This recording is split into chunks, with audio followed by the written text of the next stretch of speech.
Mga ka-sports, grabe, habang tahimik ang Gilas Team A, umaalab naman ang Gilas Team B. Tuloy-tuloy ang intense practice, may mga bagong revelations at may mga bansa daw na nag-aalangan ng makaharap tayo. At kabilang dyan ang host country ng Thailand. Oo, Thailand mismo ang nagulat nang makita ang big man na ito, na kung saan si Poy Iram. Hindi lang yan ha, may lumalabas pang impormasyon na sinusukat mismo ni Coach Tim Cone ang lakas at panlaban ni Kai Sotto sa mga European big men at may lumabas na nakakagulat na resulta. At syempre mga ka-sports, trending din ang RHJ at Kobe Bryant coincidence na pinag-uusapan ngayon sa buong Asia. Kaya kapit lang dahil ngayon ibibigay natin ang kompletong detalye. Kung trip mo po ang ganitong content, paiwan ng follow at pa-subscribe na din. Tara po, simulan na natin. Mga ka-sports, habang akala ng iba na chill lang ang Team B, na kung saan maling-mali po kayo. Itong grupo na to halos araw-araw ang ensayo at high level ang mga drills ni Coach Norman Black. Literal na walang araw na hindi pawisan,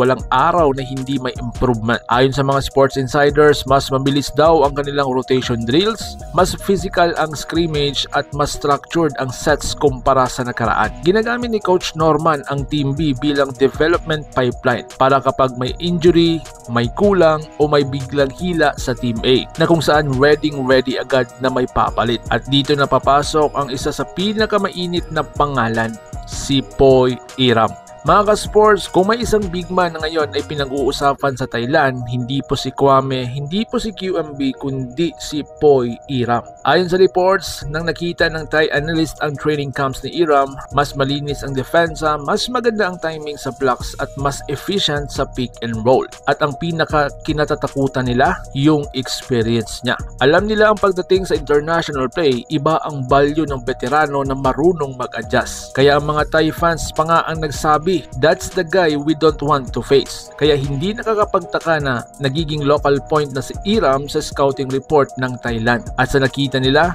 legit threat siya. Mga ka-sports, may lumalabas na impormasyon na tinatasa raw ni Coach Tim Cone kung gaano na kahanda si Kaiju or si Kai Sotto kung ilalaban siya sa mga European style frontcourt. Bakit mahalaga to?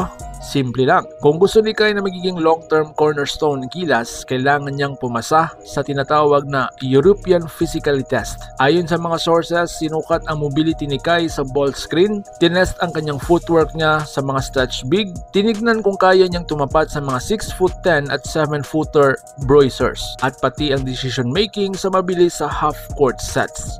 At ang resulta, mas lumakas ang kanyang rim protection, mas matatag sa post defense at mas komportable sa high-low offense. At hindi lang yan, mas mabilis din siyang mag-react sa mga double teams. Ayon pa sa mga insiders, Kai is improving at a pace Coach Tim is very happy with. Kung totoo ito, nako, malaking bagay yan sa future ng Gilas. So dito naman tayo, grabe, trending na naman si Rondae Hollis Jefferson o mas kilala nating RHJ. Mula sa shooting form, galaw sa mid-range, footwork at pati spin moves, lahat halos napansin ng fans na Kobe-like ang dating. Pero may mas malalim pang coincidence. Pareho silang naglaro sa number 24 na jersey, parehong aggressive sa mid-post, parehong high IQ defender, parehong clutch mentality, at parehong may signature fade away. At kahit ang mga Asian fans sinasabing RHJ plays like Kobe with left-handed flavor. Kaya hindi nakakapagtaka kung saan man pumunta si RHJ, may Kobe comparison pa rin na lumalabas. Pero sadly, no,